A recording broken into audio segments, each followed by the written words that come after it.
பிரியமானவர்களே, எப்படி இருக்கீங்க? நல்லா இருக்கீங்களா? இந்த படகு எப்படி நல்லா இருக்குதா? பெரிய படகு இது. இது குட்டி படகுலாம் கூட இருக்குது. இது ஒரு பெரிய படகு. இதுக்கு மேலேயும் பெரிய படகுலாம் கூட இருக்குது.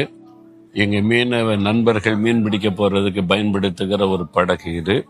இதுக்குள்ளுக்குள்ளதான் பிடிக்கிற மீனெல்லாம் சேகரித்து வைப்பாங்க. இதுக்குள்ள ஐஸ் கட்டியெல்லாம் வச்சிருப்பாங்க. மீனை பிடிச்செல்லாம் இதுக்குள்ளதான் போட்டுருவாங்க. இவ்வளவு பெரிய இடம் இருக்கிறது இந்த போட்ல. ஆனா ஒரு முறை போட்டு உள்ள போயிட்டு வரேன்னா அதுக்கு டீசல் மற்ற செலவு இல்லாம லட்சம் தாண்டுன்னு சொல்றாங்க. அவ்வளவு செலவு பண்ணி தான் அவங்க மீன் பிடிக்க போறாங்க. அப்ப அதுக்கு மேல மீன் கிடைச்சி பிசினஸ் ஆனாதான் அவங்களுக்கு லாபம் இருக்கும்.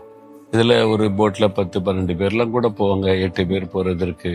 அப்ப அந்த லாபத்தை தான் ஷேர் பண்ணி கொள்வாங்க. அப்படி கடினமான ஒரு உழைப்பாளிகள் இவர்கள். அது மாத்திரம் இல்ல, இந்த போட்லாம் பாக்குற இப்ப மீன்பிடி தடை காலம் அப்படின்னு ஒரு 40 நாட்கள் யாருமே மீன் பிடிக்க கடலுக்குள்ள போகக்கூடாது. இந்த மீன் விருத்தி ஆகணும், அது வரைக்கும் வெயிட் பண்ணுங்கன்னு சொல்லி அரசாங்கம் நியமித்து இருக்கிறாரு. அப்ப அவங்களுக்கு ஓய்வு நாட்கள், எல்லா நாளும் மீன் பிடிப்பாங்க கடலுக்குள்ள போய். இந்த 40 நாள் வருஷத்துல ஓய்வு நாட்கள். நம்ம ஓய்ந்திருந்தா நல்லா படுத்து தூங்கிட்டு ஜாலியா இருப்பாங்கன்னு பார்த்தா இல்ல, ஒவ்வொரு போட்ல வேலை நடக்குது. அதை சரி பண்றாங்க, ஹார்ட் ஒர்க் பண்றாங்க, கடினமா வேலை செய்யறாங்க. அந்த படகை ரிப்பேர் பண்றது, வலைகளை சரி பண்றது, பெயிண்ட் அடிக்கிறது, பல வேலைகளை செய்யறாங்க. இங்கே இருக்கிறாங்க, ஹார்டு ஒர்க் பண்றாங்க, கடினமான உழைப்பாளிகள். அதனால தான் பாருங்க, ஆண்டவர் தன் சீஷர்கள்ல முதல்ல இந்த கடினமான உழைப்பாளிகளை தான் சீஷரா தெரிந்து கொண்டார். சோம்பேறிகளை ஆண்டவர் தெரிந்து கொள்ள மாட்டார்ல. அப்ப நீங்களும் கடினமா உழைக்கிறவங்களா இருக்கணும். சரியா? சரி, இன்னைக்கு ஆண்டவர் எனக்கு என்ன வார்த்தை வச்சிருக்கிறார் நினைக்கிறீங்களா? லூக்கா 10:19 இயேசு சொல்றாரு, என் பிள்ளைகளே, சத்துருங்களுக்கு ரொம்ப போராடுவான், எழும்புவான், கிரியை செய்வான், ஆனா ஒன்றும் உங்களை சேதப்படுத்த மாட்டாரு. ஆண்டவர் வாக்கு கொடுத்திருக்கிறார், உங்களை ஒன்றும் சேதப்படுத்த மாட்டாரு. மந்திரவாதம் பண்ணுவாங்க, பில்லி சூனியம் பண்ணுவாங்க, தீமை செய்வாங்க, நமக்கு விரோதமாய் பொல்லாத மனிதர்கள் எழும்புவாங்க, அதிகாரிகள் எழும்புவாங்க, மிரட்டுவாங்க, பயமுறுத்துவாங்க. எவ்வளவுதான் நீ சொல்ற மாதிரி காரியம் இருக்கும், ஒன்றும் உங்களை சேதப்படுத்த மாட்டாது. சேரம் வராதுன்னு கர்த்தர் வாக்கு. பிறகு எதுக்கு பயப்படுறீங்க? நீங்க பயப்படுற காரியத்துல சேதம்லாம் வராது. பயப்படுத்துற மாதிரி செய்தி வருது, அவ்வளவுதான். இன்றைக்கு நீங்க பாப்பீங்க, சேதம் வராதபடி கர்த்தர் பாதுகாத்து நடத்துவார்.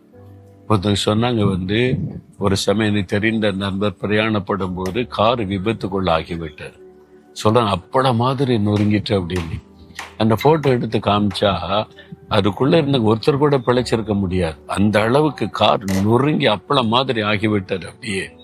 ஆனா சொன்னாங்க, கார் இப்படி பயன்படுத்தவே முடியாது, அவ்வளவுதான்.